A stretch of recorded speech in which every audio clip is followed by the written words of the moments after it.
Abraham Lincoln తన కొడుకు కోసం టీచర్కు ఒక లేఖ రాస్తాడు. మా అబ్బాయి ఇవాళే మొదటిసారి పాఠశాలకు వస్తున్నాడు. కొంతకాలం అక్కడంతా వాడికి వింతగానూ కొత్తగానూ ఉండబోతుంది. అందుకే వాడితో మీరు కొంచెం సున్నితంగా ప్రవర్తిస్తారని ఆశిస్తున్నాను. వాడికి నేర్పబోయే విషయాలన్నీ సున్నితంగా నేర్పుతారని ఆశిస్తున్నాను. ఒక మిత్రుడుంటే ఒక శత్రువు కూడా ఉంటాడని నేర్పండి. అందరు మనుషులు న్యాయంగా ఉండరని చెప్పండి. ఒక దుష్టుడున్న చోట ఒక వీరుడు కూడా ఉంటాడని తెలియచేయండి.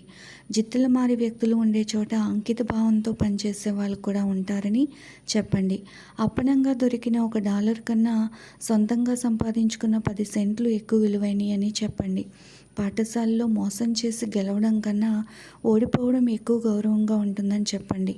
ఓడిపోయినప్పుడు చక్కగా దాన్ని అంగీకరించడం, గెలిచినప్పుడు మనస్ఫూర్తిగా ఆనందించడం నేర్పండి అని ఆ లేఖలో రాస్తాడు Abraham Lincoln. Thank you. Please subscribe.